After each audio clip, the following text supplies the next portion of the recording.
بسم اللہ الرحمن الرحیم اللہم صلی علی محمد وعلی محمد۔ مومنین کرام، قرآن کریم اور اہل بیت کے فرمان میں ہر چیز موجود ہے۔ انسان کو شکر ادا کرنا چاہیے کہ تمام اس کی زندگی کے جو ضروریات ہیں، جو مسائل ہیں، ہر چیز اہل بیت نے بتا دی ہے۔ آج ہم ذکر کریں گے کہ ہمارے جسم کے جو اضافی بال ہیں، مخصوص جگہوں کے بال ہیں، ان کو کس طرح صاف کرنا ہے اور ان کو کن ایام تک ہم صاف کر سکتے ہیں یا کتنے دنوں کا پیریڈ ہے۔ بغل اور زیر ناف بال صاف کرنے کی تاکید ہے۔ جسم کے جن بالوں کی تاکید کی گئی ہے کہ ان کو صاف کرنا چاہیے وہ ہیں انڈر آرمز کے بال یعنی بغلوں کے بال، اور زیر ناف یعنی ناف کے نیچے شرمگاہ کے اوپر والے جو ابھرا ہوا حصہ ہے وہ بال صاف کرنے کی تاکید کی گئی ہے۔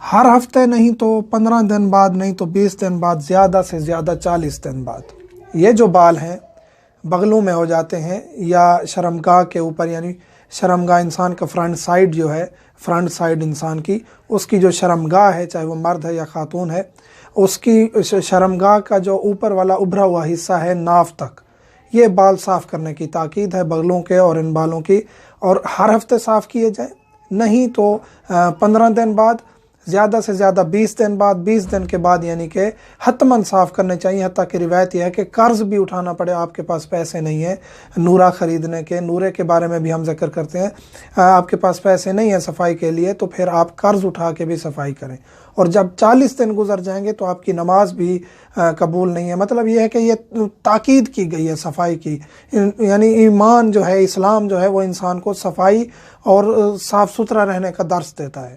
تو 40 دن کے بعد بہت مذمت کی گئی ہے کہ اگر 40 دن گزر جاتے ہیں۔ تمام جسم کے بال صاف کر سکتے ہیں، یہ سوال کیا جاتا ہے، خصوصاً مرد حضرات جو ہیں سوال کرتے ہیں کہ ہم جسم کے باقی حصوں کے بال صاف کر سکتے ہیں۔ جی بالکل کر سکتے ہیں۔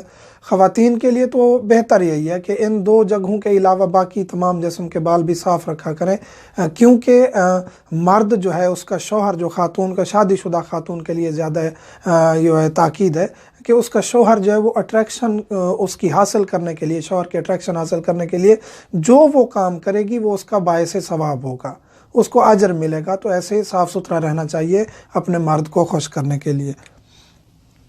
مرد حضرات بھی یہاں گردن کے نیچے روایات کافی ملتی ہیں کہ اہل بیت علیہم السلام جو ائمہ طاہرین ہیں، مرد حضرات اپنی گردن کے نیچے پاؤں تک نورا لگاتے تھے ائمہ علیہم السلام۔ نورا ایک خاص پتھر ہے جس کو پیس کر نورا بنایا جاتا ہے۔ اگر اویلیبل نہ ہو نورا تو جو بھی چیز آپ استعمال کرتے ہیں، تو وہ اس طرح کرتے تھے کہ گردن کے نیچے پاؤں تک اپنے جسم کو نورا لگاتے تھے اور اپنے جسم کے تمام بال صاف کرتے تھے۔ اس سے یہ ہے کہ مردانگی قوت بھی بڑھتی ہے اور جسم بھی صاف ستھرا رہتا ہے، اور انسان کا جسم بدبودار نہیں ہوتا پسینے کی وجہ سے۔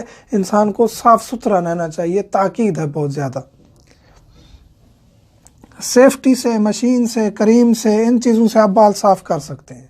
کھینچنے کی ممانعت ہے کہ بالوں کو کھینچا نہ جائے، اور یہ جو مثلا کہ آج کل خواتین کے لیے خصوصاً یہ ایک سلسلہ آیا ہوا ہے کہ کھینچ کے، وہ کسی پٹی کے ذریعے کھینچ کے، ویکسنگ کہا جاتا ہے جسے، صاف کیے جاتے ہیں۔ اس میں بھی کوئی مشکل نہیں ہے، ایسے بال ایک ایک کر کے کھینچنا، اس کے بارے میں کچھ روایات ملتی ہیں کہ ایسا نہیں کرنا چاہیے، لیکن حرام نہیں ہے۔ ویکسنگ بھی جائز ہے، سیفٹی کے ذریعے بھی، کریم کے ذریعے بھی، مرد حضرات، عورتیں، کوئی مشکل نہیں ہے۔ سوال کیا جاتا ہے خواتین بلیڈ کے ساتھ یا اس طرح یا سیفٹی کے ذریعے اپنے بال صاف کر سکتے ہیں، کوئی مشکل نہیں ہے، کوئی ممانعت نہیں ہے۔ مرد ہوں یا خواتین ویکسنگ بھی کر سکتے ہیں، سیفٹی، کریم، جو چیز بھی ہے۔ اگر نورا نہیں مل رہا، نورا مل جائے تو وہ سب سے بہتر ہے۔ ایک پاؤڈر ہے، وہ حکیموں کے پاس شاید مل جائے، یا ایسی جگہوں پہ جن کو معلوم ہے نورے کی اہمیت کا وہ رکھتے ہیں، تو وہ بھی استعمال کر سکتے ہیں۔ مکمل جسم کے بال صاف کیے جا سکتے ہیں۔ اس کے بعد کوئی غسل واجب نہیں ہے۔ مومنین یہ بھی سوال کرتے ہیں کہ یہ جو بال ہیں ان کو صاف کر کے کون سا غسل کرنا ہے۔ کوئی غسل واجب نہیں ہے، آپ جسم کو صاف کریں، بال صاف کریں، اس کے بعد نارملی جگہ دھو لیں یا نہا لیں، لیکن کوئی غسل کرنا ضروری نہیں ہے۔ مومنین سے ملتمس ہیں ہمیں دعاؤں میں یاد رکھا کریں۔ والحمدللہ رب العالمین۔